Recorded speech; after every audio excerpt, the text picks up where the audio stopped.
Hello! నేను మీ Rachana Srungavarapu. Welcome to federal Telangana. ఎట్టకేలకి కేంద్ర సాహిత్య అకాడమీ అవార్డ్స్ అయితే అనౌన్స్ చేశారు. డిసెంబర్‌లో రావాల్సినయి ఆల్‌మోస్ట్ ఆల్ మార్చి మిడ్‌లో అనౌన్స్ చేశారు. అయితే సాహిత్య అకాడమీ అవార్డ్ పేర్లు అనౌన్స్ చేసినప్పుడు స్టేట్ సాహిత్య అకాడమీ అవార్డ్స్ కన్నా కూడా ఎక్కువ ఉత్సాహం ఉంటుంది. ఎందుకంటే ముఖ్యంగా తెలుగు రాష్ట్రాల్లో రచయితల సంఖ్య ఎక్కువ. వీళ్ళకొస్తుందని ఎక్స్‌పెక్టేషన్స్ అయితే ఎన్నో ఉంటాయి. అయితే వీళ్ళలో కొందరు సీనియర్ రచయితల మీద ఎలా ఉంటదంటే వీళ్ళకి రావడం లేట్ అయిందేమో, ప్రతి ఇయర్ చూసినప్పుడు వీళ్ళకి ఇంకా రాలేదేమో అన్న ఫీలింగ్ కలుగుతూ ఉంటుంది. సో అటువంటి తెలంగాణ రచయిత నందిని సిద్ధారెడ్డి గారు. సో ఆయనకి సాహిత్య అకాడమీ అవార్డ్ అనౌన్స్ అయింది. అందులో కేంద్ర సాహిత్య అకాడమీ. అందరికీ తెలుసు స్టేట్ సాహిత్య అకాడమీకి, కేంద్ర సాహిత్య అకాడమీకి ఉన్నటువంటి డిఫరెన్స్. సో ఫైనల్లీ అంటే ఆయన పేరు ప్రతి ఇయర్ కూడా ఎక్స్‌పెక్ట్ చేస్తూనే ఉంటాము. యూజువల్‌గా ఎవరైతే సాహిత్యం చదువుతూ ఉంటారో. సో ఫైనల్‌గా లాస్ట్ ఇయర్‌కి అయితే సిద్ధారెడ్డి గారికొచ్చింది. కొంచెం లేట్‌గా అయినా సరే. ఆయన రాసిన అనిమేష అనే కరోనా టైంలో ఉన్నటువంటి సోషల్ లైఫ్ గురించి, దాని ఇంపాక్ట్ గురించి ఆయన రాసినటువంటి కవితా సంపుటికి ఈ సాహిత్య పురస్కారం లభించింది. కావ్యం. కావ్యం. కావ్యం. దీర్ఘకావ్యం. దీర్ఘకావ్యం. సో అంటే ఇప్పటి జనరేషన్‌కి ఎక్కువ తెలియదు కదా! మేము కవిత్వాన్ని, కావ్యాల్ని ఆల్‌మోస్ట్ ఆల్ సిమిలర్ గానే చూస్తాం. అంటే ఏదైతే కొంచెం వచన ప్రక్రియలో ఉండదో ఆ రెండిటికి డిఫరెన్స్ కూడా మైట్ బి మాలాంటి ఈ తరం వాళ్ళకి తెలియకపోయి ఉండొచ్చు. Sorry for the mistake. ఇంకొకటి ఏంటంటే కేంద్ర సాహిత్య అకాడమీలో ఉన్నటువంటి ఇంకొక విశిష్టత ఏంటంటే అది కేవలం ఒక రచనని చూసి మాత్రమే ఇచ్చేది కాదు. ఆ రచయిత యొక్క ఎంటైర్ లిటరరీ జర్నీని కూడా ఒక మార్క్ గా తీసుకుంటారు. అదే గనక యువ పురస్కారము, స్టేట్ సాహిత్య అకాడమీలో ఎక్కువ రచనలకు పరిమితం అవుతాయి. ఒక రచయిత యొక్క విస్తృత సాహితీ జీవితాన్ని కూడా దీనిలో పరిగణలోకి తీసుకుంటారు కాబట్టి award so special. So Nandini Siddhareddy గారు యాజ్ యూజువల్ ఎక్కువ సాహిత్య అకాడమీ అవార్డు విన్నర్స్, సాహితీవేత్తలు ఎలా అయితే అధ్యాపక వృత్తిలో ఉంటారో అలాగే రిటైర్డ్ లెక్చరర్, అలాగే తెలంగాణ సాహిత్య అకాడమీకి తొలి చైర్మన్ గా చేశారు. సో ఆల్మోస్ట్ సాహిత్య అకాడమీ ఇన్ అండ్ అవుట్ తెలుసు ఆయనకి, స్టేట్ వరకు చూసుకుంటే. సో మైట్ బి ఆయన అకాడమీలో ఉండడం వల్ల కూడా ఆయనకి ప్రీవియస్ గా వచ్చి ఉండకపోవచ్చు. ఎవరైతే దానిలో ఉంటారో అది స్టేట్ అనేది రాకపోయి ఉండొచ్చు. ఏదేమైనప్పటికీ మొత్తం ఆయన జర్నీ గురించి, ఆయన లిటరరీ జర్నీ, తెలంగాణ సాహిత్యానికి ఆయన కంట్రిబ్యూషన్ ఏంటో ఈ ఇంటర్వ్యూలో డీటెయిల్ గా చూద్దాం. సో సిద్ధారెడ్డి గారు, thank you. First of all welcome to federal Telangana. మీరు మా ఆహ్వానాన్ని మన్నించి అంటే అవార్డు అనౌన్స్ చేసిన 2 days కే వెంటనే ఇంటర్వ్యూ ఇస్తున్నందుకు థ్యాంక్ యూ. దాంతో పాటు మొదటిగా మీకు హృదయపూర్వక అభినందనలు. ధన్యవాదాలమ్మా. ధన్యవాదాలు. సంతోషం. సో ముందు చెప్పండి సార్, మీకు ఎంతో కొంత డిసెంబర్ లో అనౌన్స్ అవ్వాల్సింది మార్చిలో అనౌన్స్ అయింది. అంటే అఫ్ కోర్స్ మీరు డిసెంబర్ లో ప్రతి ఇయర్ మీరు ఏమైనా ఎక్స్పెక్ట్ చేశారా మీకు వస్తుందని? మీరు ఎలా ఫీల్ అవుతున్నారు? జస్ట్ దాని గురించి చెప్పండి. అంటే గత 10 సంవత్సరాల నుంచి తరచుగా నా పేరు ఫైనల్ కి రావటం, ఎక్స్పెక్ట్ చేయటం, మళ్ళీ రాకపోవటం ఇట్లాంటివన్నీ జరుగుతూ ఉన్నాయి. కానీ ఈ సంవత్సరం అనిమేషకు చివరి సంవత్సరం, అంటే అది 5 సంవత్సరాలే పరిమితి ఉంటుంది పబ్లిష్ అయిన తర్వాత. కనుక ఈ సంవత్సరం కొంచెం అవకాశం ఉంటుంది అనే ఒక ఆశావహ దృక్పథం మాత్రం ఉండింది. ఆ క్రమంలో సరే ఎంపిక అయినందుకు సంతోషం. ఎంపిక అయింది. అనౌన్స్మెంట్ చివరి నిమిషంలో క్యాన్సిల్ అవ్వటం అనేటువంటిది కొంత సస్పెన్స్ కు గురి చేసింది. అది చివరికి ఎట్టకేలకు మొన్న సోమవారం నాడు 16వ తేదీన ప్రకటన వెలువడింది. సిద్ధారెడ్డి గారు, సో ఫస్ట్ ఇందాక మీరు నేను ఈ కవిత్వ సంపుటి పేరు గురించి చెప్పినప్పుడు నేను కవితా సంపుటి అన్నాను, మీరు కావ్యం అన్నారు. సో రెండింటికి డిఫరెన్స్ ఏంటి? ఒకటి దీర్ఘ కవితకి, దీర్ఘ కావ్యంకి కేవలం భాషాపరమైన తేడానే ఉందా? అసలు తేడా ఏంటి? ఈ జనరేషన్ కి అర్థమయ్యేలాగా మీరు దాన్ని ఏ ఇంటెన్షన్ తో రాశారు? కవిత్వానికి, కావ్యానికి ఉన్న తేడా ఏంటి? దాని గురించి చెప్పండి. కావ్యంలోనేమో ఒకే వస్తువు మొత్తం పుస్తకం అంతా విస్తరించి ఉంటుంది.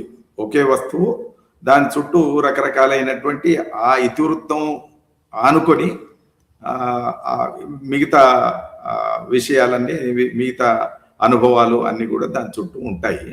అది కావ్యం. ఒక లాంగ్ పోయి 100 పేజీలు, 120 పేజీలకు సంబంధించిందే కాకుండా ఇతివృత్తం ఒకటే ఉంటుంది. కానీ కవితా సంపుటిలో అనేక ఇతివృత్తాలు ఉండవచ్చు. అవి చిన్న చిన్న కవితలుగా ఉండడం మాత్రమే కాకుండా వస్తువులో కూడా వైవిధ్యం ఉంటుంది. వేర్వేరు వస్తువులు తీసుకొని చెప్పేటటువంటి దేనికది విడివిడిగా ఒక కవిత, అది స్వతంత్ర వ్యక్తీకరణ, స్వతంత్రమైనటువంటి వస్తువు దాంట్లో ఉంటుంది. అట్లా కొన్ని కవితలన్నీ కలిపితే ఒక సంపుటిగా రూపొందితే అది కవితా సంపుటి. అనేక వస్తువులు దాంట్లో, అనేక అనుభవాలు, అనేక శైలులు దాంట్లో ఉండే అవకాశం ఉంది. కానీ కావ్యం అనేది ఒకే ఇతివృత్తం ఉంటుంది. ఆ ఇతివృత్తం చుట్టూ అల్లబడినటువంటి ఒక అనుభవాల యొక్క కూడలి, అవి సుదీర్ఘమైనటువంటి వ్యాఖ్యానం. అది కావ్యం. ఈ కావ్యంలో మళ్ళీ లాంగ్ పోయం అనే మాట కూడా ఇంగ్లీష్లో ఎక్కువగా వాడుతుంటారు. లాంగ్ అనే దీర్ఘ కవిత, దీర్ఘ కావ్యము.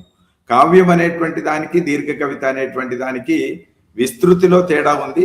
కానీ కావ్యం అనే దానికి ఒక పూర్ణార్థం ఉంది. ఆ పూర్ణార్థం ఏంటిదంటే ఒక వస్తువు కేంద్రంగా విస్తరించి ఆ కవి చెప్పదలుచుకున్నటువంటి అనేక విషయాల యొక్క, అనేక అనుభూతుల యొక్క పరంపర, అది కావ్యం. కనుక కేవలం నిడివిలో తేడా మాత్రమే కాకుండా ఆ వస్తువులో, దాని దృక్పథంలో, దాని వ్యక్తీకరణలో, దాని శైలిలో ఉండేటటువంటి తేడాలన్నింటినీ కూడా కావ్యం, దీర్ఘ కావ్యం అనేది వ్యక్తం చేస్తుంది. ఈ పేరు గురించి చెప్పండి, అనిమేష అంటే అర్థం ఏంటి? ఇంకో క్వశ్చన్ కూడా అడుగుతాను, don't feel offended just. Corona టైంలో చాలా సాహిత్యం పెద్ద పెట్టిన, అసలు కవిత్వం అయితే ఊహించే స్థాయిలో రోజుకో 10 కవితలు రాసిన వారు ఉన్నారు, పోటీలు పెట్టిన వాళ్ళు ఉన్నారు. కరోనా టైంలోనే నాకు తెలిసి తెలుగు సాహిత్యం వరకు విపరీతమైనటువంటి సాహితీవేత్తలు పుట్టుకొచ్చారు. ప్రతి భావం కూడా కవిత కింద మారింది. అందరూ కూడా ఒకానొక టైంలో ఇది ఎక్కువ సంఖ్యలో పెరుగుతుంది, క్వాలిటీ తగ్గుతుంది అన్నటువంటి విమర్శలు కూడా వచ్చాయి. సో మీరు కూడా కరోనా దృక్పథంలో ఇది రాశారు కాబట్టి, ఒక క్రిటిక్ గా, బికాస్ మీరు సాహితీ వ్యాసాలు రాశారు, విమర్శకులు కూడా కాబట్టి, మీ కవిత్వం అకాడమీ స్థాయి అవార్డు పొందింది కాబట్టి ఎలా భిన్నము, ఎలా ఇప్పటికీ కూడా రిలవెంట్ గా ఉంటుంది? అనిమేష గురించి మీరు చెప్పాలంటే ఒక థర్డ్ పర్సన్ గా ఏం చెప్తారు? ఒకటి, ఇప్పుడు ఇందులో మొదట అనిమేష అనే పేరు ఎందుకు పెట్టాను అంటే, నేను ఒక 5-6 పేజీలు రాయగానే టైటిల్ నేను నిర్ధారణ చేసుకున్నాను. ఎందుకు నిర్ధారణ చేసుకున్నానంటే, నిమేషము అంటేనేమో రెప్పపాటు కలిగింది, అనిమేష అంటే రెప్పవాల్సనిది. రెప్పవాల్సని వాళ్ళను దేవతలు అంటాము, దేవతల్ని మాత్రమే అనిమేషులు అంటాము. అనిమేషులు అంటే రెప్ప కొట్టని వాళ్ళు, రెప్పవాల్సని వాళ్ళు దేవతలు అనే అర్థంలో. మనుషులందరూ తప్పనిసరిగా ఒక క్షణానికో 10 క్షణాలకో మొత్తానికి రెప్ప వాలుస్తుంటాం, కొడుతుంటాం. ఆ రెప్ప మూయటం అనేటువంటిది మానవుల యొక్క లక్షణానికి సంబంధించింది. రెప్ప వాల్చకపోవడం అనేటువంటిది, అట్లాగే కళ్ళు చూస్తూ ఉండడం అనేటువంటిది దేవతలకు సంబంధించినటువంటి విషయం. దేవతల్ని అనిమేషులు అన్నారు. ఇక్కడ నేను దేవతలు అనే అంశం తీసుకోలేదు, కానీ ప్రకృతి అనేది రాత్రింబవళ్ళు నిరంతరం అది శ్రమిస్తూనే ఉంటుంది. ఆ ప్రకృతి అనే దానికి విశ్రాంతి లేదు. ఒక నది కావచ్చు, ఒక ఆకాశం కావచ్చు, ఒక సూర్యుడు కావచ్చు, ఒక చంద్రుడు కావచ్చు, పర్యావరణం, ముఖ్యంగా ప్రకృతిలో ఉండే, సృష్టిలో ఉండేటటువంటి అనేక అంశాలకి ఎక్కడ విశ్రాంతి అనేటువంటిది లేదు. రాత్రింబవళ్ళు అనేక జీవరాశుల్ని, వాటికి కావలసినటువంటి ప్రాణాన్ని దానం చేసేటటువంటి ఒక శక్తి ప్రకృతికి ఉంటుంది. కనుక ప్రకృతి అనిమేష అంటే రెప్పవాల్సనిది, రెప్పపాటు కూడా విశ్రాంతి లేనటువంటిది అనిమేష. అందుకని ప్రకృతి అది ఎప్పుడు రెప్పవాల్చకుండా సకల జీవుల్ని కాపాడుతుంది. మానవుడు కూడా అందులో విశిష్టమైనటువంటి, ఉత్కృష్టమైనటువంటి జీవి మానవుడు. కాబట్టి మానవుడు ప్రకృతిని ఒక గౌరవప్రదంగా చూడవలసినటువంటి విషయం ఉండగా, ప్రకృతి పట్ల ఒక గౌరవ భావంతో, ఒక ప్రేమ భావంతో, ఒక మాతృభావంతో ఉండవలసినటువంటి అవసరం ఉండగా, ఆ ప్రకృతిని క్రమక్రమంగా తన ఇష్టారాజ్యంగా వాడుకోవడం, తన స్వార్థం కోసం ప్రకృతిని ఉపయోగించుకోవడం వల్ల ప్రకృతికి ఒక్కొక్కసారి మనిషి మీద కూడా కోపం వస్తుంది, ప్రకోపిస్తుంది. ఆ ప్రకోపించినటువంటి దాని యొక్క సారమే వైరస్లు. ఆ వైరస్ల్లో వైరస్ 19 2019లో వచ్చినటువంటి కరోనా వైరస్ అనేటువంటిది కూడా అట్లాంటి వైరసే అనేటువంటిది దీని యొక్క ప్రధానమైనటువంటి ఉద్దేశం. అయితే దీనికి ప్రత్యేకత, ఒక విమర్శకుడిగా నేను ఆ కావ్యాన్ని వ్యాఖ్యానించవలసి వస్తే నా అభిప్రాయం ఏంటిదంటే, కేవలం నేను కరోనా వరకే ఆగలేదు. కరోనాతో వచ్చే ఈ అనేక ఇబ్బందులు చెప్పి అంతటితో ముగించి ఉంటే మీరు అన్నట్టు అనేక కవితల్లో ఇది కూడా ఒక కవిత. కానీ కరోనా నేపథ్యంతో తీసుకొని నేను ప్రపంచంలో ఉండేటటువంటి అనేక అంశాల్ని నేను వ్యాఖ్యానం చేసేటటువంటి ప్రయత్నం చేశాను. ముఖ్యంగా వలసలు ఎందుకు వచ్చాయి, ఈ వలసల వల్ల ఒక చోటు నుంచి ఒక చోటికి మనిషి వలస వెళ్ళడం వల్ల సంస్కృతుల యొక్క ఐక్యత ఎట్లా జరిగిందో, వైరస్ల యొక్క వినిమయం కూడా అట్లా జరిగింది. మార్కెట్లు ఎట్లా ముందుకు వచ్చినాయో, మార్కెట్లు ముందుకు వచ్చినా కొద్దీ స్థానికమైనటువంటి ప్రాకృతిక విధ్వంసం కూడా కొనసాగుతుంది అనేటువంటి విషయాన్ని నేను తాత్వికంగా కూడా చెప్పడానికి ప్రయత్నం చేశాను. మనిషి లేకపోతే ప్రకృతికి అస్తిత్వం లేదు. ప్రకృతి లేకపోతే మనిషికి జీవితమే లేదు. కాబట్టి ఈ అవినాభావ సంబంధంలో ప్రకృతి మనుషుల మధ్యన తల్లి బిడ్డల సంబంధం ఉండాలి అనేటువంటిది నేను ప్రధానంగా దీంట్లో ప్రతిపాదించాను. కాబట్టి అంతిమంగా ఆ కావ్యం ద్వారా నేను చెప్పదలుచుకున్న విషయం ఏంటంటే, మనిషి ప్రకృతిని గౌరవించాలి, ప్రేమించాలి, ప్రకృతి మనిషిని గౌరవించాలి, మనిషిని పరిరక్షించాలి. ఈ రెంటి మధ్యన ఉండేటటువంటి ఒక మానవీయ సంబంధం అది నిరంతరం కొనసాగాలి. అట్లా కొనసాగినప్పుడు మాత్రమే సమాజం మంచిగా ఉంటుంది, క్షేమంగా ఉంటుంది. అది లోకానికి, మానవ సమాజానికి ఉపయోగపడుతుంది అనేటువంటిది నేను చెప్పదలుచుకున్నటువంటి అంశం. కాబట్టి ప్రకృతి ఒక తల్లిలా, మనిషి ఎప్పటికైనా ఆ తల్లికి సంబంధించినటువంటి ఒక బిడ్డగా ఈ అనుబంధం కొనసాగించవలసి ఉన్నది అని చెప్పి నేను దీంట్లో చెప్పదాను. అందుకే వైరస్ ఒక విష, ప్రకృతి అనిమేష అంటే అసలు వైరస్ అనేటువంటిది ఒక విష. ఇవాళ మనకు చర్చ వచ్చింది, కానీ నిజానికి ప్రకృతిని కాపాడుకోవాల్సిన పని ఎప్పటికీ జరగవలసి ఉన్నది. ఏదో వైరస్కి ఒక మందు కనిపెడతా, వైరస్ మందు కనిపెట్టగానే ప్రకృతి క్షేమంగా ఉన్నట్టు లెక్క కాదు. నీకు జీవితాన్ని, ఒక మనిషికి జీవితాన్ని ఇచ్చినటువంటి ప్రకృతిని నిరంతరం ఒక గౌరవభావంతో, ఒక ప్రేమ భావంతో, ఒక మాతృభావంతో కాపాడుకోవాల్సినటువంటి పని కూడా మనిషికే ఉంటుంది. ఇది వైరస్ సమస్య మాత్రమే కాదు, ప్రకృతి మనిషి సమన్వయంతో సాగవలసినటువంటి ఒక భవిష్యత్తుకు సంబంధించిన చరిత్ర అనేది నేను చెప్పాను. చాలా బాగా చెప్పారు సిద్ధారెడ్డి గారు. అంటే చారిత్రక క్రమంగా, సోషియలాజికల్ గా, ఎవల్యూషన్ పరిణామ క్రమం పరంగా, అండ్ దీన్ని ఒక పాజ్ గా ఎలా చూడాలి, ఒక సొల్యూషన్ గా ఎలా చూడకూడదు, చాలా బాగా చెప్పారు. అయితే ఇంకొక విషయం చెప్పండి సిద్ధారెడ్డి గారు, మీ పేరు చెప్పగానే ఇంకో గుర్తొచ్చేటువంటి అంశం పాట, నాగేటి సాలలో మీరు రాసినటువంటి పాట. యూజువల్ గా ఈ సందర్భంలో మీరు లెక్చరర్ బ్యాక్ డ్రాప్ లో ఉన్నారు, అంటే మీరు ఆల్రెడీ ఉద్యోగ వృత్తిలో ఉన్నారు. ఈవెన్ గొప్ప లిరిసిస్ట్ సుద్దాల అశోక్ తేజ గారు వీళ్ళందరూ కూడా ఉన్నారు. సో అసలు ఎవరైతే ఆల్రెడీ ఒక జాబ్ చేస్తూ ఉంటారో, సినిమా ఫీల్డ్ కో లేకపోతే వీటికి దూరంగా ఉంటారు, సో మీరు కవిత్వం రాయడం వరకు ఓకే, కథలు రాయడం వరకు ఓకే, ఎందుకంటే ఇవేవి కూడా సినిమాల వరకు వెళ్ళవు, ఎక్కడో ఒక చోట పబ్లిష్ అయితే పబ్లిష్ చేసుకుంటారు. సో ఈ పాట రాయాలని మీకు ఎందుకు అనిపించింది? మీకు తెలుసు, ఒక పాట అంటూ రాస్తే అది అక్కడతో ఆగిపోకూడదు, దాన్ని ఎక్కడో ఒక చోట ఎవరో ఒకరు పాడాలి, దానికి ఏదో ఒకటి చేయాలి కదా. సో మీ బ్రెయిన్ లో ఒక లిరిసిస్ట్ గా మారాలి అన్నటువంటి ఆ నిశ్చయం ఎప్పుడు కలిగింది? ఫస్ట్ కవిగా ఉండి తర్వాత చెందారు, ఫస్ట్ లిరిసిస్ట్ గా మీ జర్నీ స్టార్ట్ చేశారా? ఒక మాటలో చెప్పవలసి వస్తే, నా జీవితం ప్రారంభమైందే పాటల మధ్య నుంచి. మా ఇంట్లో మా బాపు చదువుకోలేదు, కానీ మా ఫాదర్, బాపు అంటే ఫాదర్ చదువుకోలేదు, కానీ ఆయన పాటలు పాడేవాడు. ఆయన రజాకారులకు వ్యతిరేకంగా పోరాటం చేసినటువంటి ఒక నాయకుడు కనుక ఆయనకి పాటలు బాగా ఇష్టం. ఆయనకు మంచి మూడ్లో ఉన్నప్పుడు, మంచి స్థితిలో ఉన్నప్పుడు ఆయన సామాజిక గీతాలు పాడేటటువంటి పరిస్థితి మా ఇంట్లోనే ఉండేది.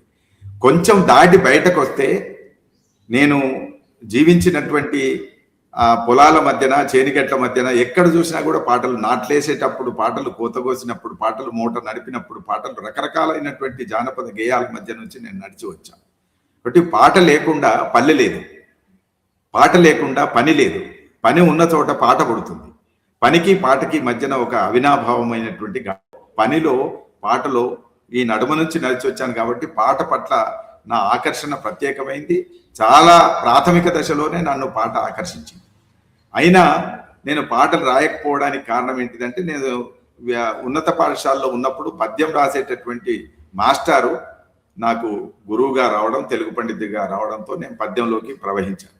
ఆ పద్యం తర్వాత ఆయనే అన్నారేమంటే, వచన కవిత్వం కూడా ఉంటుంది, మీరు ఆలోచిస్తే బాగుంటుంది బాబు అని అంటే, నేను మళ్ళీ వచన కవిత్వం కూడా అధ్యయనం చేస్తున్నాను. కానీ ఈ సమయాల్లో 69, 70, 1969, 70 ప్రాంతాల్లో నేను ఒకవైపు పద్యాన్ని, ఒకవైపు వచన కవిత్వాన్ని నేను అధ్యయనం చేస్తున్న రోజుల్లో కూడా రేడియో నిండా సినిమా పాటలు విపరీతంగా వచ్చేది. చిత్రసీమ కావచ్చు, లలిత గీతాలు కావచ్చు, పాట అనేటువంటిది చాలా ప్రధానమైనటువంటి అంశంగా, మధ్య మధ్య జానపద గేయాలు, ఇవన్నీ కూడా ఆకాశవాణి అప్పుడు మా గ్లామరస్ వెన్యూ. కాబట్టి ఆ ఆకాశవాణి రేడియో కేంద్రం ద్వారా సినిమా సంగీతము, లలిత సంగీతము, జానపద సంగీతం, ఇవన్నీ కూడా కర్ణాటక సంగీతం, ఇవన్నీ కూడా రేడియో ద్వారా విన్నాం. అప్పటి నుంచి పాట ఆకర్షిస్తూ వచ్చింది.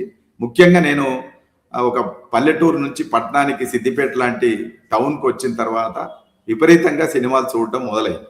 ఆ సినిమాల్లో నన్ను ఆకర్షించినటువంటిది పాటలు విపరీతంగా ఆకర్షించాయి. నారాయణ రెడ్డి గారి పాట అంటే బాగా పడిసచ్చేటటువంటి ఒక ప్రేమ ఉండేది. దాశరథి గారి పాటన్నా, నారాయణ రెడ్డి గారి పాటన్నా ఇందులో ఉండేటటువంటి యుగల గీతాలతో పాటు విప్లవ గీతాలు, శ్రీశ్రీ రాసినటువంటి విప్లవ గీతాల దాకా ఇవన్నీ కూడా ఆకర్షించాయి. కాబట్టి ఈ అన్ని దశల్లో నన్ను పాట వెంటాడుతున్నది. కానీ నేను స్వయంగా పాడలేను కనుక పాట రాసేటటువంటి పనికి నేను పూనుకోకపోవచ్చు. కానీ ఎప్పుడూ ఒక గాయకుడు ఉన్నప్పుడల్లా నేను పాట రాశాను.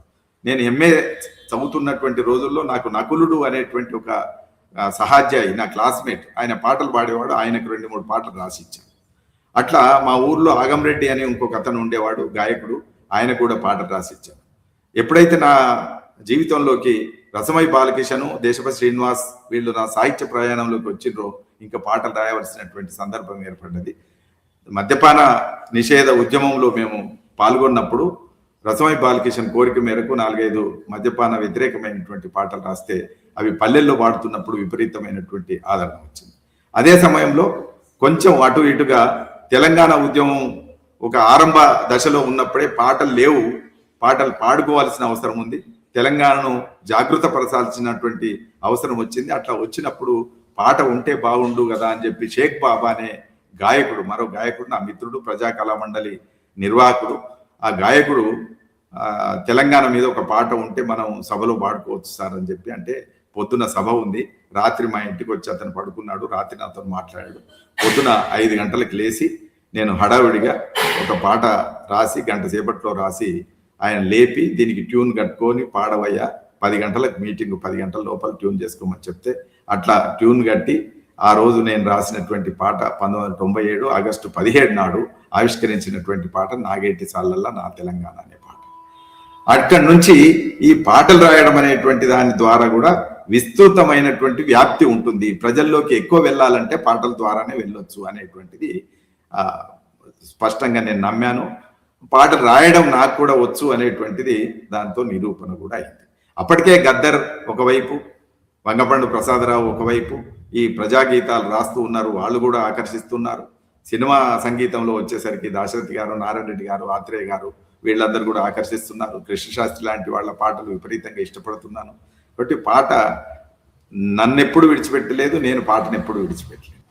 సిద్ధారెడ్డి గారు మొత్తం పాట గురించి చెప్పారు, పాటే మీ జీవితం అంటే అప్పటి నుంచి ఉన్నదంతా చెప్పారు. నెక్స్ట్ మీ రచనల వరకు వస్తే ఇక్కడే ఒక విషయం కూడా చెప్పాలి. ఏమంటే ఈ పాట రాసిన తర్వాత నాకు డిగ్రీ చేసే రోజుల్లో సినిమాలకి పాటలు రాయాలన్న కోరిక కూడా బలంగా ఉండేది. సినిమా మోజు విపరీతంగా ఉండేది, సినిమాలకు రాయాలని కూడా అనుకున్నాను. ఎప్పుడైతే ఆర్ట్స్ కాలేజీలోకి నేను ప్రవేశించానో, ఎమ్మెల్యేకి ప్రవేశించానో, ఇక్కడ విద్యార్థి ఉద్యమాలు, విప్లవోద్యమాలు ఇవన్నీ చూసిన తర్వాత సినిమాలకు రాయడం గొప్ప కాదు అని చెప్పి అనుకొని నేను అక్కడ సినిమా పాటను అక్కడ వదిలేసి విప్లవ కవిత్వం, విప్లవ సాహిత్యాన్ని సృష్టించడానికి నేను ఇటు బయలుదేరాను. కానీ అనుకోకుండా తెలంగాణ ఉద్యమం నాకు ఇచ్చినటువంటి పాట వల్ల సినిమా పాట లేదా సినిమానే మా ఇంటికి వచ్చి ఆర్ నారాయణమూర్తి రూపంలో వచ్చి ఈ పాటను మేము సినిమాలో పెట్టుకుంటాం, మీరు అనుమతించాలి అని చెప్పి ఆర్ నారాయణమూర్తి గారు సిద్దిపేటకు వచ్చి మా ఇంట్లో కూర్చొని ప్రత్యేకంగా అడిగారు. అడిగినప్పుడు ఆ పాట ఇప్పటికే ప్రజలదైపోయింది, తెలంగాణ ప్రజలదైపోయింది, ఇంకా మీరు హాయిగా వాడుకోవచ్చు, ఏ రకమైనటువంటి అనుమతులు అవసరం లేదు, దానికి ఇది ప్రజాపరం అయిపోయింది, మీరు వాడుకోవచ్చు అని అంటే ఆయన సినిమాలో పెట్టాడు. సినిమాలో పెట్టిన తర్వాత అది మరింత వ్యాప్తిలోకి వచ్చి ఆ సంవత్సరానికి 2010 సంవత్సరానికి నంది పురస్కారాన్ని, ఉత్తమ సినీ గేయంగా నంది పురస్కారాన్ని కూడా పొందింది. కాబట్టి నాకు ఆ కోరిక, వెళ్ళే కోరిక కూడా తీరింది. ఒకటి చెప్పండి సిద్ధారెడ్డి గారు, ఈ సందర్భంగా పాటల గురించి మాట్లాడుతున్నాం కాబట్టి యూజువల్ గా ఇప్పుడు సినిమా పాటలు రాసే వాళ్ళని చూస్తే వాళ్ళు ఏ టాపిక్ ఇచ్చినా సినిమాకి తగ్గట్టు, సందర్భానికి తగ్గట్టు రాస్తారు. మీకు ముందు సినిమాల మీద ఆసక్తి ఉంది, తర్వాత విప్లవోద్యమం మీద అంటే తెలియకుండా ఒక భావజాలము, ఒక దాని మీద రాయాలో అనేటువంటి ఒక అభిప్రాయం మీ మనసులో ఏర్పడింది. ఇప్పుడు మిమ్మల్ని ఈ విప్లవం గురించో, కష్టాల గురించో, లేకపోతే ఒక సామాజిక సమస్య కాకుండా ఒక మామూలు సినిమా పాట రాయమంటే రాస్తారా? లేకపోతే అక్కడికే కుదిరింది? రాశాను కదా, ఒక సందర్భం అట్లా వచ్చింది. జైబోలో తెలంగాణ అని శంకర్ ఒక సినిమా తీశాడు. నేను ఎప్పుడైతే నాగేటి సాలల్ రాసిన తర్వాత జైబోలో తెలంగాణ ఎన్ శంకర్ గారు డైరెక్టర్, ఆయన అడిగాడు ఒక డ్యూయట్ రాయాలన్నాను. డ్యూయట్ రాయాలంటే నేను ఇప్పటివరకు డ్యూయట్ రాయలేదు, పాటలు అయితే రాశాను చాలా, అది సామాజిక సమస్యల మీద రాశాను, నేను డ్యూయట్ రాయలేనయా, అయినా 60కి దగ్గర ఉంది, ఇంకా నేను కొద్ది రోజుల్లో రిటైర్ కాబోతున్నాను, ఆ టైంలో రాస్తే కూడా నా విద్యార్థులే ఏమంటారు, సార్ పాటలు రాసిండు అంటారు, ఇంకా నాకు ఆసక్తి లేదు అని అంటే, అట్లా కాదు, నువ్వు పాట రాయి, నీ విద్యార్థులు కూడా ఇష్టపడతారు తప్పకుండా. తెలంగాణ సంస్కృతి ప్రతిబింబించేటటువంటి విధంగా ఒక యుగల గీతం ఉంటే బాగుంటుంది అని కొత్త కాన్సెప్ట్ లో నేను ఆలోచిస్తున్నాను. యుగల గీతం నువ్వే రాయాలి తప్పనిసరిగా.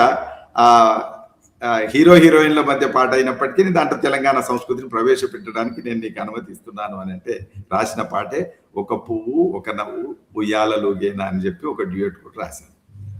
ఆశ్చర్యంగా ఏంటంటే శంకర్ ఏదైతే కోరాడో, శంకర్ ఏదైతే ఎక్స్పెక్ట్ చేశాడో దాన్ని మించినటువంటి స్పందన యువతరం నుంచి వచ్చింది. ఆ యువతరం అంతా కూడా ఎంత ఇష్టపడి ఆ పాటను విన్నారంటే, నిన్న ఎక్కడికో పోతున్నప్పుడు నేను మీ పాట ఒక పువ్వు ఒక నవ్వు వింటాను అని చెప్పి, నిన్న నేను ఆసిఫాబాద్ లో ఉన్నా. నేను ఆసిఫాబాద్ లో ఒక మిత్రుడు అంటున్నాడు, నేను ఒక పువ్వు ఒక నవ్వు బాగా ఇష్టపడతాను సార్, ఆ పాట నేను పెట్టుకొని వింటుంటాను అని చెప్పి. అది ప్యూర్ యుగల గీతంగా కాదు కదా, దీనిలో కూడా మీకు ఉన్నటువంటి తెలంగాణ స్ట్రాంగ్ ఫీలింగ్ నేను అంటుంది అదే. అది వదిలేసి ప్యూర్ గా అంటే ఇప్పుడు కమర్షియల్ ఎలిమెంట్స్ లో రాయగలరా అని.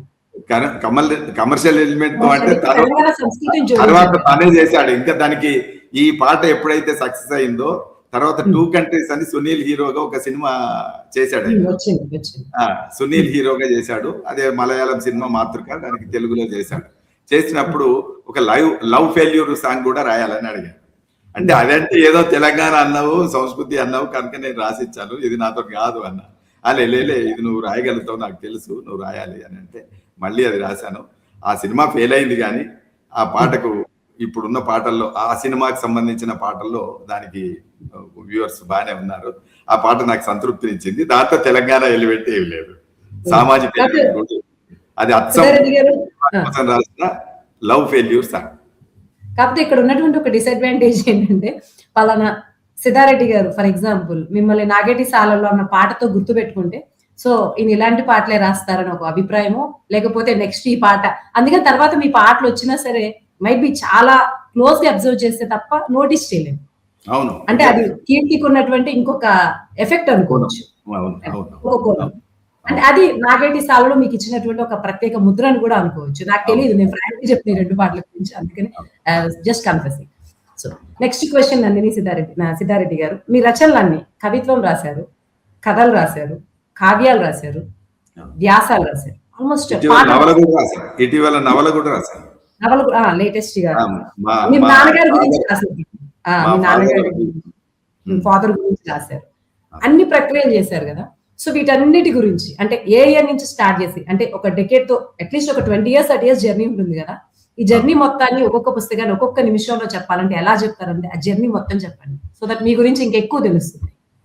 అది నిజమే, జర్నీ గురించి చెప్పాలంటే నేను దాదాపు 8 రచనలకు నేపథ్యం చెప్పండి. రచనలు ఏమండి ఏమంటారు, మీ రచనలు చాలా ఎక్కువ ఉన్నాయి కాబట్టి, సో జస్ట్ దాని గురించి, ఆ కవిత్వం గురించి ఒక్కొక్క వ్యాఖ్యానం ఒక్కొక్క మాటలో చెప్పవచ్చు. చెప్తే భూమి స్వప్నం నా మొదటి పుస్తకం. భూమి స్వప్నంలో విప్లవోద్యమం ప్రధానంగా, విద్యార్థి ఉద్యమాల నుంచి వచ్చినటువంటి వ్యక్తిగా, విప్లవాన్ని ప్రేమించినటువంటి వ్యక్తిగా భూమి స్వప్నంలో విప్లవోద్యమం ప్రధానంగా ఉంటుంది. సంభాషణ దగ్గరికి వచ్చేసరికి ఆనాడు కొంచెం అస్తిత్వ ఉద్యమాల యొక్క ప్రభావం ఒకవైపు, విప్లవోద్యమంలో వస్తున్నటువంటి మార్పులు ఒకవైపు, ఈ రెండింటిని కూడా కలిపి నేను కొత్తగా మెదక్లోకి ఉద్యోగంలోకి వెళ్ళినటువంటి ఒక దశను, మెదక్ వాతావరణాన్ని చిత్రించేటటువంటి స్థానికత సంభాషణలో కొంత కనిపిస్తుంది. 3వ పుస్తకం ప్రాణహితలోకి వచ్చేసరికి అది స్త్రీల యొక్క దుఃఖం, ముఖ్యంగా శ్రామిక స్త్రీల యొక్క దుఃఖం ప్రధానంగా రాసినటువంటి కవితలు కొన్ని అందులో ఉంటాయి. స్థానికత ప్లస్ స్త్రీల యొక్క దుఃఖం. మళ్ళీ 3వది ప్రపంచీకరణ తొలి దశ కనుక ప్రపంచీకరణకు సంబంధించిన ప్రభావాలన్నింటినీ కూడా చిత్రించినటువంటి కవితా సంపుటి ప్రాణహిత. తర్వాత ప్రపంచీకరణ దుష్ఫలితాలన్నీ చిత్రించింది ఒక బాధ కాదు. తర్వాత స్థానికతకు ఉద్యమం బాగా ప్రాధాన్యత ఇస్తున్నటువంటి దశలో, తెలంగాణ ఉద్యమం ఒక ఉవ్వెత్తున ఎగుసి పడుతున్నటువంటి అలలాగా ఉన్నటువంటి దశలో రాసినటువంటి నది పుట్టువడి. ఈ నది పుట్టువడిలో స్థానిక భాష, స్థానిక సంస్కృతి, స్థానిక వ్యక్తీకరణ ప్రధానంగా ఉండేటటువంటి పుస్తకం నది పుట్టువడి. ఆ తర్వాత ఇక్కడి చెట్ల గాలి అనేటువంటి దాంట్లో అది పరాకాష్ఠకు వెళ్ళింది. ఇక్కడి చెట్ల గాలిలో స్థానికమైనటువంటి భావనలే ప్రధానంగా తీసుకొని స్థానికంగా ఉండేటటువంటి అన్ని సంస్కృతుల్ని స్థానికంగా ఉండేటటువంటి ప్రత్యేక సన్నివేశాల్ని చిత్రించినటువంటి లేదా వ్యక్తీకరించినటువంటి సంపుటి ఇక్కడి చెట్లకాలి. ఆ తర్వాత తెలంగాణ వచ్చింది. తెలంగాణ వచ్చినాక వచ్చినటువంటి మార్పుల్ని నీటి మనసులో, తెలంగాణ నీటి కోసమే కొట్లాడింది, నీటి కోసమే ప్రాణం పెట్టింది. కాబట్టి నీటికి సంబంధించినటువంటి సౌందర్యాన్ని నాకు రెండూ తెలుసు, నీటి మనసు, నీటి సొగసు అని నేను ఆ కావ్యంలో రాసుకున్నాను. ఆ కవితా సంపుట్లో నీటి మనసు అనేటువంటి పేరుతో నేను నీటికి సంబంధించి తెలంగాణ జీవితం ఎట్లా ముడిపడి ఉందో చెప్పే ప్రయత్నం నేను దాంట్లో చేశాను. ఇంకా కావ్యం, అనిమేష కావ్యం ఇందాక చెప్పాను, ప్రకృతికి మనిషికి ఉండేటటువంటి బంధం. బందారం కథలు అని నేను ఒక పుస్తకం రాశాను. బందారంలో నా 65 నుంచి 65 నుంచి 75 10 సంవత్సరాల కాలంలో బందారం ఎట్లా ఉండేది, ఏ రకమైనటువంటి మనుషులు ఎంత ఉత్తమమైనటువంటి విలువలతో జీవించారు అనేటువంటిదంతా కూడా నేను బందారం కథల్లో విభిన్న పాత్రల ద్వారా బందారం అనే ఒక పల్లెటూరు యొక్క లేదా నన్ను పుట్టి పెంచినటువంటి ఊరు యొక్క గొప్పతనాన్ని, భిన్నత్వాన్ని, వైవిధ్యాన్ని నేను బందారం కథల్లో ఆవిష్కరించాను. ఒక జీవన లాలసను చెప్పడానికి నేను ప్రయత్నం చేశాను. ఆ తర్వాత నాగటితరం అనే నవలలో 2 తరాలు, ఒక ఇంజనీరింగ్ కాలేజీలో చదువుకుంటున్నటువంటి ఒక విద్యార్థి నాగటితరంలో ఉన్నప్పటికీ ఆర్ఈసి లాంటి ఇంజనీరింగ్ కాలేజీలో చదువుతున్నా కూడా భూమి మీద ప్రేమతో భూమి దగ్గరికి ఎట్లా వచ్చాడు, భూమినే నమ్ముకొని జీవించినటువంటి ఒక రైతు మా బాపు, ఆయన పోరాటంలోకి విప్లవోద్యమంలోకి వచ్చి విప్లవోద్యమం నుంచి భూమిని దున్ని వ్యవసాయాన్ని పరిపుష్టం చేయడానికి ఎట్లా పనిచేశాడు, ఈ ఇద్దరి మధ్యన ఈ విప్లవం అనేటువంటిది లేదా ఒక సమసమాజ నిర్మాణం కోసం వీళ్ళిద్దరు కలిసి చేసినటువంటి ప్రయాణం ఎట్లా ఉంటుంది అనేటువంటిదంతా కూడా నేను నాగటి తరం అనేటువంటి దాంట్లో చెప్పాను. ఈ నాగటి తరం అనే దాంట్లో వీళ్ళు చదువుకున్న వాళ్ళు, పల్లెటూళ్ళలో ఉన్నవాళ్ళు, వీళ్ళిద్దరు కూడా భూమి చుట్టూ, వ్యవసాయం చుట్టూ ఆలోచించేటటువంటి ఒక తరం ఆనాడు ఉంది. ఇవాళ వ్యవసాయం అనేటువంటి దాంతో, నాగలితో, దేంతో సంబంధం లేని టెక్నాలజీ మాత్రమే గొప్పది అనుకునేటటువంటి తరం ఇవాళ వచ్చింది. ఆ తరానికి భూమి గురించినటువంటి ఆలోచన చెప్పేటటువంటి ప్రయత్నమే నాగటి తరంలో నేను చేసినటువంటి పని. సిద్ధారెడ్డి గారు, ఆల్మోస్ట్ మీ సాహిత్య జర్నీ గురించి అయితే అంతా తెలుసుకుందాము. నెక్స్ట్ ఇంకొకే ఒక్కటి మిగిలిపోయింది. నేను ఈ మధ్య రాశాను. తెలంగాణ 2000 సంవత్సరాల చరిత్ర అంతా కూడా ఒక గంటలో కూచిపూడి నాట్య కళారీతిలో ప్రదర్శించేటటువంటి ఒక నృత్య రూపకం రాశాను. ఇందిరా పరాశరం. సిద్ధారెడ్డి గారు, సారీ టు ఇంటరప్ట్, ఒకటి చెప్పండి. కవిత్వం, కథ, వ్యాసాలు, ఇంతవరకు చూసుకుంటే కవిత్వం కొంత సొంతగా రాయొచ్చు, దాని గురించి ఏమి నేర్చుకోవాల్సినటువంటి అవసరం ఉండదు. నవల, కథలు కూడా మనకు అనిపించిన భావాలు చాలా మంది ఇప్పుడు కూడా దాని గురించి ఏమి నేర్చుకుని ఏమి చేయక్కర్లేదు, ఆల్మోస్ట్ కొంత రాస్తూ నేర్చుకుంటాం. కానీ పద్యం ఆల్రెడీ మీరు చిన్నప్పుడు నేర్చుకున్నారు. సో కావ్యం గాని, ఇప్పుడు మీరు చెప్పిన నృత్య రూపకం గాని, ఇవి ఎలా రాస్తారు? ఇవి వచనం మనం అనుకునే కదా, దీనికి ఏమైనా స్ట్రక్చర్ ఉంటుందా? ఇవి నేర్చుకున్నారా? ఇవి కూడా ఈ ప్రక్రియలు కొంచెం డిఫరెంట్ కదా, అవి ఎట్లా చెప్పండి. ఇప్పుడు కావ్యం అనేటువంటి దానికైతే ఇందాక అనుకున్నాం, దానికి వచన కవిత్వం అనేటువంటి శిల్పం తెలిసిన తర్వాత ఒక వస్తువును దీర్ఘంగా అంటే ఎక్కువసేపు నిర్వహించేటటువంటి పద్ధతి ఉంటే కావ్యం రాయొచ్చు. కావ్యానికి ప్రత్యేకమైనటువంటి లక్షణాలు విడిగా కొన్ని ఉన్నప్పటికీ వచన కవిత్వాన్ని విస్తారంగా అనుభవాల యొక్క పరంపరను కూర్చి రాస్తే అది కావ్యం అవుతుంది. అది ప్రత్యేకమైన ప్రక్రియగా చెప్పము, కవిత్వంలో భాగంగానే చెప్తాం. కానీ నృత్య రూపకం దగ్గరికి వచ్చేసరికి అందులో సాహిత్యం ఉంటుంది, సంగీతం ఉంటుంది, నాట్యం ఉంటుంది. కనుక ఇది భిన్నమైనటువంటి ప్రక్రియ. ఆ నాట్యపు అడుగులకు సరిపోయే విధంగా, సంగీతపు గమకాలకు సరిపోయే విధంగా సాహిత్యాన్ని సృష్టించాల్సినటువంటి అవసరం దాంట్లో ఉంటుంది. కనుక దీనికోసం నేను ప్రత్యేకంగా కొంత అధ్యయనం చేసి, అంతవరకు వచ్చినటువంటి నృత్య రూపకాలని అధ్యయనం చేసి, వాటి నుంచి ఈ గంటలో మనం నృత్యానికి, అభినయానికి అనుగుణంగా ఉండేటటువంటి విధంగా రచించటం ఎట్లా అనేటువంటి దాని మీద కొంత వర్క్ చేసి, అధ్యయనం చేసి, నేర్చుకొని నేను ఆ నృత్య రూపకం రాయడం జరిగింది. ఆ నృత్య రూపకం బాగా ప్రాచుర్యంలోకి వచ్చిన తర్వాత మళ్ళీ ఆ ఇందిరా పరాశరం అనే నాట్య కళాకారిని కోరిక మేరకు నేను అన్నదాత అని రైతు జీవితాన్ని నేపథ్యంగా ఇంకొక నృత్య రూపకం కూడా రాశాను. ఆ నృత్య రూపకంలో ఇటు జానపద నృత్య రీతి వచ్చేటటువంటి విధంగా మేళవించి అన్నదాత ఇతివృత్తాన్ని నేను రాస్తే అది కూడా చాలా ప్రాచుర్యంలోకి వచ్చింది. చాలా మంది స్త్రీలు లేదా కొంతమంది చూసినటువంటి పెద్దలు, బుద్ధిజీవులు వీళ్ళంతా కూడా రైతు మీద ఇంతవరకు ఇంత చక్కగా నృత్య రూపకం రాలేదు అని చెప్పి వాళ్ళు అభిప్రాయపడ్డారు. కనుక నాకు సంతృప్తి నచ్చినటువంటి వాటిల్లో నృత్య రూపకాలు కూడా ఒక ప్రక్రియ.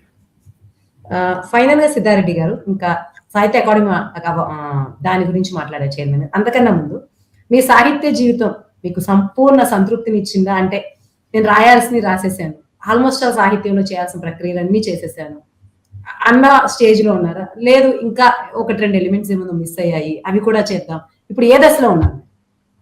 నేను రాసిన దాని మీద నాకు 100% సంతృప్తి ఉంది, కానీ రాయవలసింది కూడా ఉంది అనేది నాకు ఎప్పుడూ ఉంది. నేను రాయవలసింది ఇంకా చాలా ఉంది. జీవితం లేదు కానీ జీవితంలో నేను రాయవలసినంత సాహిత్యం ఇంకా ముందు ఉన్నది. నేను రాయడానికి చివరి దాకా ప్రయత్నం చేస్తాను. నా శక్తియుక్తులు ఉన్నంత కాలం నేను రాస్తాను. రాసిన దాంతోనే తృప్తిపడే మనస్తత్వం మాత్రం నాది కాదు. నేను రాయవలసినటువంటి అంశాలు, రాయవలసినటువంటి సాహిత్యం, జీవితం, అనుభవాలు ఇంకా చాలా ఉన్నాయి అని నమ్ముతాను. కనుక నేను నాకు తెలిసిన జీవితం కొంతనే నేను రాశాను. నాకు తెలిసిన జీవితం ఇంకా సగానికి పైగా రాయవలసి ఉంది.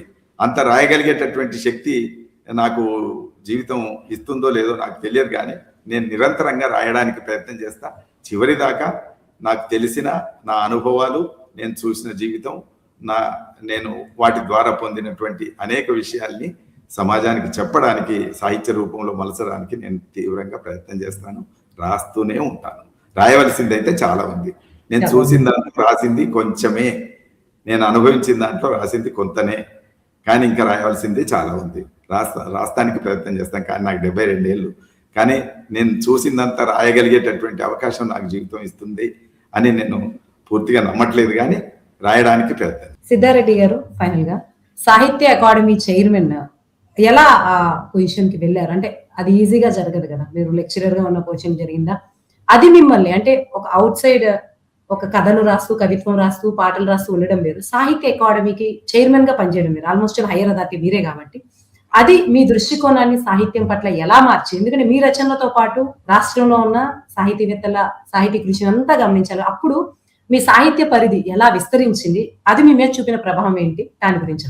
నేను ఉద్యమం నుంచి వచ్చాను కనుక, నేను ఉద్యమం నుంచి వచ్చిన తర్వాత ఆ ఉద్యమం యొక్క ఫలం రాష్ట్రం ఏర్పడడం అనేటువంటిది నా జీవితంలో ఆశించినటువంటి స్వప్నం తెలంగాణ రాష్ట్ర అవతరణ. తెలంగాణ రాష్ట్రం ఏర్పడ్డ తర్వాత సాహిత్యానికి ఏదైనా మంచి జరిగితే బాగుంటుంది అని చెప్పి నా మనసులో ఉంది. కానీ నేను ఎవరిని అడిగేటటువంటి వ్యక్తిత్వం కాదు కనుక ఆ విషయాలన్నీ గమనించుకొని ఆనాటి రాష్ట్ర ముఖ్యమంత్రి కల్వకుంట్ల చంద్రశేఖరరావు గారు, ఆయన ఉద్యమంతో నేను సహచరునిగా నడిచి ఉన్నాను కనుక రాష్ట్రం ఏర్పడ్డ తర్వాత నువ్వు మా ప్రభుత్వంలో ఉండాలి, నువ్వేం చేస్తావు, భాష కోసం ఏదన్నా చేస్తే బాగుంటుంది అని అధికార భాషా సంఘం చైర్మన్గా నువ్వు బాధ్యతలు నిర్వహిస్తే బాగుంటుంది అని చెప్పి ఆయన నాకు సూచించినప్పుడు ఆ భాషలో చేయగలిగినటువంటిది ఎక్కువగా నాకు కనబడలేదు. నారాయణ రెడ్డి గారు చైర్మన్గా ఉన్నప్పుడే ఏం చేయలేకపోయారు కనుక నేనేం చేయడానికి అవకాశం ఉండదు. మరి నీ ఆలోచన ఏదో చెప్పు అన్నప్పుడు నేను సాహిత్యంలో అయితే కొంత చేయగలుగుతాను. సాహిత్య అకాడమీని ఎన్టీ రామారావు వచ్చిన తర్వాత ఈ సాహిత్య అకాడమీ ద్వారా ఏం పని లేదు అని చెప్పి దాన్ని రద్దు చేయడం జరిగింది.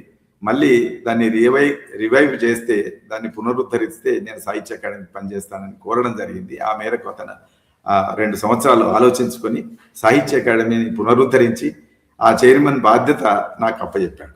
అప్పచెప్పిన తర్వాత మాత్రం నేను నా సృజనాత్మక కార్యకలాపాలన్నింటినీ పక్కకు పెట్టాను.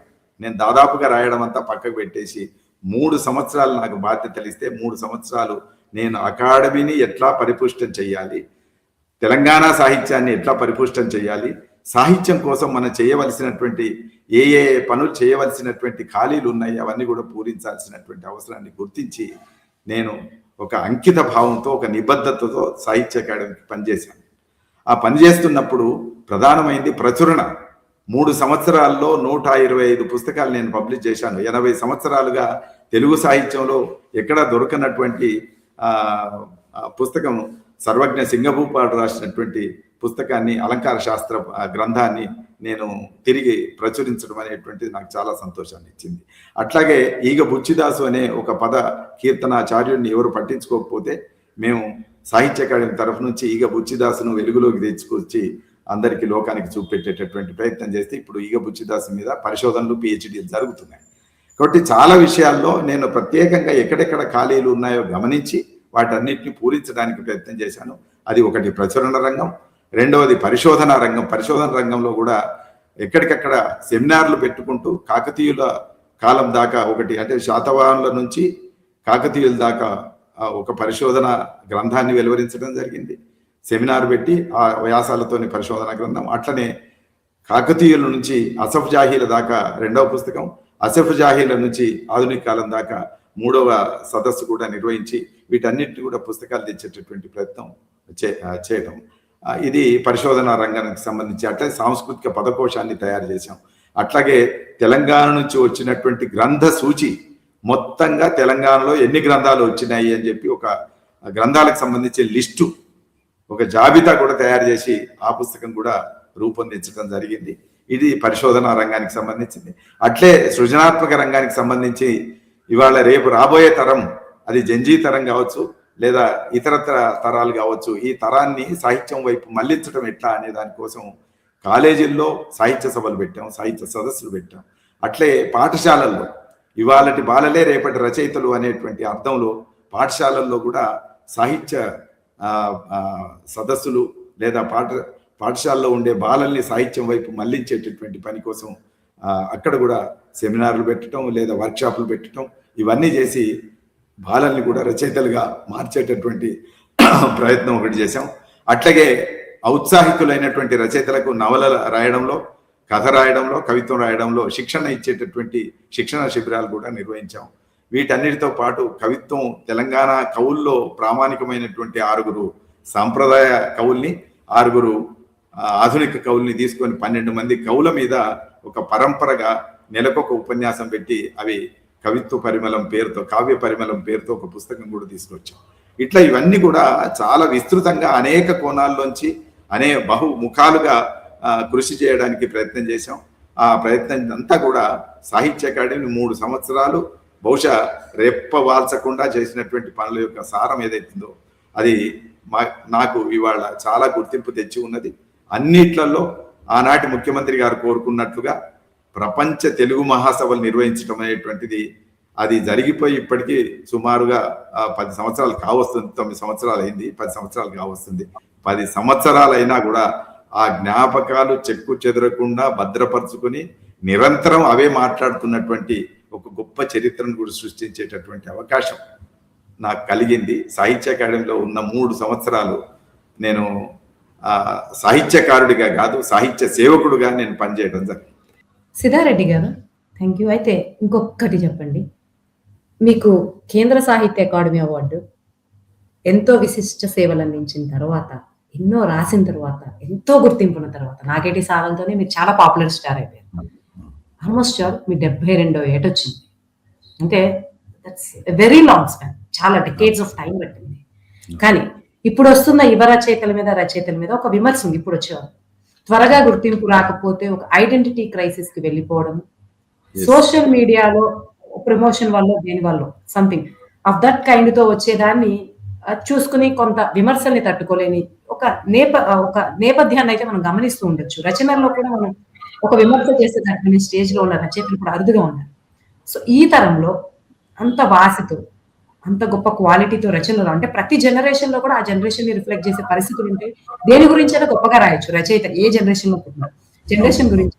కాకపోతే కొంత ఆ కాలంతో పోలిస్తే ఈ కాలంలో మంచి సీరియల్స్ లేవని ఎలా విమర్శలు వస్తున్నాయో మంచి రచనలు లేవనే విమర్శ కూడా ఉంది. కాబట్టి మీరు మీ పర్టికులర్ అబ్జర్వేషన్స్ ఏంటి? ఇటువంటి కోవిడ్ టైం నుంచి లేకపోతే జంజీ వచ్చినప్పటి నుంచి మీ అబ్జర్వేషన్స్ ఏంటి? ఇంకా సాహిత్య అకాడమీలో కూడా ఉన్నారు కాబట్టి ఇంకా ఎలా వర్క్ చేస్తే, ఏ kind of mindset literature పట్ల ఒక రైటర్ డెవలప్ చేసుకుంటే మంచి రచనలు మన తెలుగు సాహిత్యంలో వస్తాయని మీరు అనుకుంటున్నారు? తప్పకుండా వస్తాయి. మంచి సాహిత్యం రావడానికి అన్ని అవకాశాలు ఉన్నాయి, కావాల్సినంత జీవితం ఉంది, జీవితంలో వైవిధ్యం కూడా ఉంది. వాటన్నిటిని కూడా సాహిత్యంలోకి తీసుకురావాల్సినటువంటి అవసరం కూడా ఉంది. జీవితం ఎన్నడూ లేనంత సంక్షోభంతో కూడుకొని ఉన్నటువంటి సందర్భాన్ని కూడా మనం చూస్తున్నాం. అయితే తప్పనిసరిగా యువతరం ఇవన్నీ రాయవలసినటువంటి అవసరం ఉంది. నా జీవితం పరిశీలనగా నేను ఉదాహరణగా తీసుకొని విమర్శ చేసుకున్నప్పుడు, వెనక్కి చూసుకున్నప్పుడు 52 సంవత్సరాల జీవితం నాది. ఈ 52 సంవత్సరాల సాహిత్య జీవితం, 72 సంవత్సరాల్లో 52 సంవత్సరాల సాహిత్య జీవితం నాది. ఈ 52 సంవత్సరాల సాహిత్య జీవితంలో ఇవాళ అవార్డు అనేటువంటిది పురస్కారం నాకు రావడం సంతోషం. కానీ ఎన్నడూ నేను పురస్కారం కోసం ఇంకా రాకపోయాని బాధపడినటువంటి సందర్భం మాత్రం లేదు. ఖచ్చితంగా చెప్పగలను. సాహిత్యంలో మనం సృజన చేసుకుంటూ వెళ్ళాలి తప్ప గుర్తింపు కానీ పురస్కారాలు కానీ మన వెనక రావాల్సినయే తప్ప మనం ముందు నడవాల్సినటువంటి కాదు. ఇవాళ ఈ ఆధునిక తరం లేదా కొత్తగా వస్తున్న యువతరం మాత్రం చాలా తొందరగా గుర్తింపును కోరుకుంటున్నటువంటిది మాత్రం నేను కూడా గమనించాను. గమనించడం మాత్రమే కాదు, వాళ్ళు అడుగుతున్నారు, మీరెందుకు మమ్మల్ని గుర్తించటం లేదు? మేమెన్నడూ మా సీనియర్ రైటర్స్ను మమ్మల్ని గుర్తించలేదు అని అడగలేదు. మా సీనియర్ రచయితల దగ్గర నుంచి ఏం నేర్చుకోవాలో నేర్చుకోవడానికి ప్రయత్నం చేశాం. వాళ్ళ నుంచి మనం ఏం పొందాలో పొందడానికి ప్రయత్నం చేశాం. వాళ్ళ నుంచి, వాళ్ళ వ్యక్తిత్వం నుంచి, వాళ్ళ సాహిత్యం నుంచి, వాళ్ళ అధ్యయనం నుంచి మేము ఏం నేర్చుకోవాలో నేర్చుకోవడానికి ప్రయత్నం చేశాం తప్ప. సిద్ధారెడ్డి గారు ఈ సందర్భంగా ఒక్కటి అడగాలనుకుంటున్నాను. మీరు సీనియర్ రచయితలు అన్నారు కాబట్టి, అంటే ఆ జనరేషన్ కి ఈ జనరేషన్ చూసుకుంటే ఇంకొక మార్పు ఉంది. అసలు ఈ జనరేషన్ లో ఎవరు సీనియర్ రచయితలు, ఎవరితో ఇంటరాక్ట్ అవ్వాలి, ఒక నవలో ఒకటి రాసినప్పుడు ఎవరితో షేర్ చేసుకోవాలి అనేటువంటి అట్మాస్ఫియర్ కూడా లేదు. మనం రాసాం, చాలా ఎక్కువ రాసాం, చాలా ఎక్కువ పబ్లిష్ చేసాం. సో మనని ఒక రివ్యూకి పంపించి ఒక 10 రివ్యూలు వచ్చినాయి పాజిటివ్, ఇంతవరకే తప్ప అప్పట్లో ఎలా ఉండేది, ఇది ఎలా మారిందో చెప్పండి. అంటే ఇప్పుడు మీరున్నారు, మీ సీనియర్ రచయితలు ఎవరితో షేర్ చేసుకున్నారు? ఒక రచనని రాసినప్పటి నుంచి ఎప్పుడు మీరు ది బెస్ట్ అనుకునేవారు? మీకు మీరు రాసి పబ్లిష్ చేశారు, మీరు చెప్పారు కదా, ఆ ఇంటరాక్షన్ ఎలా ఉండేది? అది మిమ్మల్ని ఎలా బెటర్ చేసింది? ఇప్పుడు నేను ఈ సంవత్సరం రాసిన రచన, వచ్చే సంవత్సరం రాసిన రచన, 10 ఏళ్ల తర్వాత రాసిన రచన ఒకలానే ఉంటే నేను రచయితగా ఎదగనట్టే కదా. సో ఆ జనరేషన్ కి ఈ జనరేషన్ కి ముఖ్యంగా మెంటర్షిప్ లో, లిటరరీ మెంటర్షిప్ లో ఎటువంటి తేడాలు ఉన్నాయి? అది కూడా చెప్పండి. ఎలా చెప్తున్నారు కదా. అంటే ప్రధానంగా ఒకటి ఏంటంటే, ప్రింట్ మీడియా ఉన్నంత కాలం పరిస్థితి ఏంటిదంటే, మనం రాసి ఒక రచన, అది కథ కానీ కవిత్వం కానీ రాసిన తర్వాత ఆ పత్రికకు పంపితే పత్రిక దగ్గర కూడా ఒక సిస్టమ్ ఉండేది. ఆ సిస్టంలో ఒక ఎడిటరు, ఒక సబ్ ఎడిటరు, వాళ్ళంతా కూడా చదివి వడబోసి వాటిని ఏది పబ్లిష్ చేయాలి, ఏది పబ్లిష్ చేయొద్దు, పబ్లిష్ చేయవలసి ఉంటే దాంట్లో ఏది ఎడిట్ చేయాలి, ఏది చేయకూడదు అనేటువంటి ఒక వ్యవస్థ ఆనాడు చాలా స్పష్టంగా ఉండేది. కాబట్టి ఒక కథ మనం రాసి పంపిన తర్వాత అది పబ్లిష్ అవుతుందా లేదా ఎదురు చూసేవాళ్ళం. పబ్లిష్ అయ్యేది ఉంటే దాంట్లో ఏం మార్పులు చేసుకోవాలో చెప్పేటటువంటి పరిస్థితి వాళ్ళు ఉండేది. ఒకవేళ మీ కథను ప్రచురించలేకపోతున్నాం అని అన్న తర్వాత దీంట్లో ఏం లోపం ఉందో తెలుసుకోవడానికి మనమే ప్రయత్నం చేసుకోవడం, లేదా ఇంకొక సీనియర్ రచయిత దగ్గరికి వెళ్ళి ఆయన ద్వారా వినడం, తెలుసుకోవడం, ఇవన్నీ కూడా జరిగేటటువంటి ఒక వ్యవస్థ ఉండేది. అంటే ఒక ఎడిటింగ్ సిస్టమ్ ఆనాడు ఉండేది, ఒక వెయిటింగ్ సిస్టమ్ ఉండేది. ఒకటి వెయిటింగ్, 2 ఎడిటింగ్, ఈ 2 సిస్టాలు కూడా ఉండేది. ఇవాళ పరిస్థితి ఏంటిదంటే, ఇవాళ వెయిటింగ్ లేదు, ఎడిటింగ్ లేదు. రాసిన మరుక్షణం సోషల్ మీడియాలో అప్లోడ్ చేసేటటువంటి అవకాశం, ఎడిట్ చేసుకోవడానికి లేదు, వెయిట్ చేయడానికి కూడా లేదు. దానివల్ల ఏం జరుగుతుంది అంటే, రాసిన ప్రతి రచన గొప్ప రచన అనుకునేటటువంటి పరిస్థితి వాళ్ళ ఉంది. కానీ ఆనాడు రాసిన ప్రతి రచన గొప్పది అనుకునేది లేదు. ప్రచురణ కాకపోతే అది రచన పనికిరాదు వదిలేసినటువంటి కవితలు, వదిలేసినటువంటి కథలు కూడా చాలా ఉన్నాయి. కాబట్టి ఆనాడు ప్రచురణ కాలేదు అంటే అది అర్హం కాదు అనేకునే భావన ఆనాడు ఉండేది. ఇవాళ రాసిందల్లా ప్రచురణ అర్హమైందే, అది రాసిందల్లా మీడియాకు వస్తుంది, వేదికకు వస్తుంది, ప్రాచుర్యంలోకి వస్తుంది. కనుక ఆనాటికి ఈనాటికి తేడా చాలా కొట్టొచ్చినట్టు కనిపించేటటువంటి తేడా ఏంటిదంటే, వెంటనే అవకాశం దొరుకుతుంది. వెంటనే అవకాశం దొరకడం వలన తిరిగి దాంట్లో లోపాలు చూసుకునే ఒక అవకాశం, వెసులుబాటు ఇవాళ లేదు. కనుక వెనక్కి చూసుకునేది లేదు, దాన్ని ఎట్లా సరిదిద్దుకోవాలని చెప్పేవాళ్ళు లేరు. ఆ చెప్పేవాళ్ళు లేరు, సరిదిద్దుకునే అవకాశం లేదు. పొరపాటున ఎవరైనా చెప్తే దాన్ని అపార్థం చేసుకునేటటువంటి పరిస్థితి కూడా ఇవాళ ఉంది. కాబట్టి చాలా తొందరగా ఎట్లనైతే ఒక వేదిక దొరికి ప్రచురణ అవుతున్నదో, ఒక సోషల్ మీడియాలో వస్తున్నదో, అంతే తొందరగా గుర్తింపు కావాలని కోరుకుంటున్నారు. అంతే తొందరగా గుర్తింపు కావాలని కోరుకుంటే అది అంత తొందరగా వచ్చేటటువంటి పరిస్థితి ఉండదు. కాబట్టి మళ్ళీ గుర్తింపు అన్నప్పుడు మళ్ళీ ప్రజలు ఇవ్వాల్సిందే, మళ్ళీ వ్యూవర్స్ ఇవ్వాల్సిందే, మళ్ళీ రీడర్స్ ఇవ్వాల్సిందే. ఆనాడు ప్రధానంగా రీడర్స్ మాకు ముఖ్యం, ఈనాడు వ్యూవర్స్ ముఖ్యం. ఈ వ్యూవర్స్, రచయితలు ఎట్లా నాన్ సీరియస్గా ఉంటున్నారో వ్యూవర్స్ కూడా నాన్ సీరియస్గా ఉంటున్నారు. ఆనాడు పాఠకులు ఒక కథ చదివితే ఆ కథను ఇవాళకి గుర్తుపెట్టుకున్న వాళ్ళు ఉన్నారు. 75లో చదివిన ఒక కథను, నేను రాసిన ఒక కథను ఇవాళకి గుర్తు చేసేటటువంటి రీడర్స్ నాకు ఉన్నారు. కానీ ఇవాళ పరిస్థితి ఏంటిదంటే, వ్యూవర్స్ కూడా నాన్ సీరియస్గా ఉన్నారు. ఇప్పుడు అప్లోడ్ చేస్తారు, ఈయన రచన ఎట్లా అప్లోడ్ చేస్తాడో ఆయన వ్యూ కూడా చాలా బాగుంది అంటాడు. ఆ తర్వాత ఏది బాగుందని అన్నాడో ఆ రచనను కూడా గుర్తుపెట్టుకునేటటువంటి స్థితి లేదు. వెంటనే ఇంకో దాంట్లోకి జంప్ అయిపోతారు. ఇట్లాంటి ఒక స్థితి ఉంది కనుక వ్యూవర్స్ చాలా సీరియస్గా ఉండాలి, రైటర్స్ కూడా సీరియస్గా ఉండాలి, తప్పనిసరిగా రచన కూడా సీరియస్గా ఉండడం కోసం అన్ని జాగ్రత్తలు తీసుకోవాల్సినటువంటి అవసరం ఉందని నేను భావిస్తున్నాను. తొందరగా గుర్తింపు కావాలంటే తొందరగా వచ్చే గుర్తింపు ఏదైనా సరే తొందరనే పోతుంది, అంతరిస్తుంది అనేటువంటి నమ్మకం మాకు ఉండేది. వ్యాపార సాహిత్యం చాలా తొందరగా గుర్తించింది. మాకు తెలిసినటువంటి రోజుల్లో మేము సీరియస్ సాహిత్యం రాస్తుంటే వ్యాపార సాహిత్యం రాసినటువంటి వాళ్ళ పుస్తకాలు ఎక్కువ అమ్మాయి, వాళ్ళకి చాలా తొందరగా పేరు వచ్చేది, వాళ్ళ కవర్ పేజీ మీద వాళ్ళ బొమ్మలు వచ్చినటువంటి రోజులు కూడా మేము చూసాం. కానీ వాళ్ళకి అంతే తొందరగా సాహిత్యం వదిలేసింది, వాళ్ళ గుర్తింపు పక్కన పడిపోయింది. అది ఇవాళ నాకు అర్థమవుతున్నది ఏంటిదంటే, నన్ను ఒక మిత్రుడు ఇటీవలి కాలంలో 2-3 మిత్రులు కూడా ఈ స్పందన అంతా చూసిన తర్వాత అన్నారేమంటే, ఇది మీకు ఒక్క రోజున సంపాదించుకున్నది కాదు, ఇది 50 ఏళ్లుగా మీరు ప్రజల మధ్యన తిరిగి సంపాదించు. ఆ పురస్కారం అనేది మీ దృష్టిలో లేదా లోకం దృష్టిలో చిన్నదే కావచ్చు, కానీ ఆదరణ అంతా వ్యక్తం చేసేటటువంటి ఒక సందర్భం ఈ పురస్కారం మీకు ఇచ్చింది అని చెప్పి కొంతమంది మిత్రులు మాట్లాడినప్పుడు నిజమే, ప్రజల్లో నిర్మించుకుంటూ వచ్చినటువంటి ఒక భావోద్వేగాలన్నీ ఇవాళ వ్యక్తమై నాకు అమితానందాన్ని కలిగిస్తున్నాయి. ఇలాంటి గుర్తింపు, ఒక సీరియస్ గుర్తింపు కావాలంటే మాత్రం తప్పనిసరిగా వాళ్ళు సాహిత్యాన్ని సీరియస్గా తీసుకోవాలి, తప్పనిసరిగా రచనను సీరియస్గా తీసుకొని శిల్పాన్ని, వస్తువును, వీటన్నిటిని కూడా మార్పులన్నింటినీ కూడా జీవితానికి అనుసంధానం చేసి ప్రజలకు చేరువగా వెళ్ళినప్పుడు మాత్రమే మంచి గుర్తింపు వస్తుందని నేను నమ్ముతాను. నా జీవితం నాకు అదే నేర్పింది. నేను అదే విషయాన్ని యువకులకు, యువతరానికి చెప్తాను. సీరియస్ సాహిత్యం అనేది వ్యాపారం కాదు. ఎక్కువ పుస్తకాల ఏమనుకోవచ్చు సిద్ధారెడ్డి గారు, సీరియస్ సాహిత్యం అంటే ఏంటి? సీరియస్ సాహిత్యం అంటే పుస్తకాలు ఎక్కువ అమ్మితే గొప్ప సాహిత్యం అనుకోవడం కరెక్ట్ కాదు. ఎక్కువ మందిని చేరితే గొప్ప సాహిత్యం. చేరడానికి, అమ్మడానికి తేడా ఉన్నదని నేను అనుకుంటున్నాను.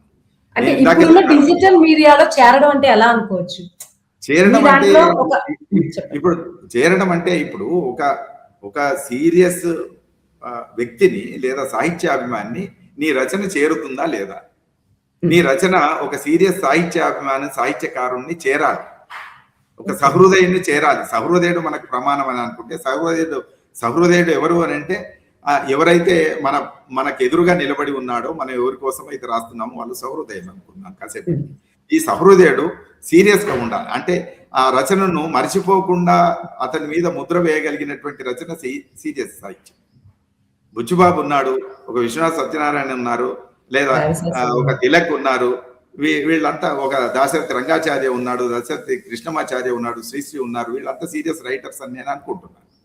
అట్లా కాకుండా కమర్షియల్ గా 1,00,000 కాపీలు అమ్మి 2 లక్షల కాపీలు అమ్మిన కొవ్వల్ లాంటి వాళ్ళు ఉన్నారు, లేదా యనమూరి వీరేంద్రనాథ్ లాంటి వాళ్ళు ఉన్నారు. నేను పేరు చెప్పడానికి ఏం వెనకాడట్లేదు.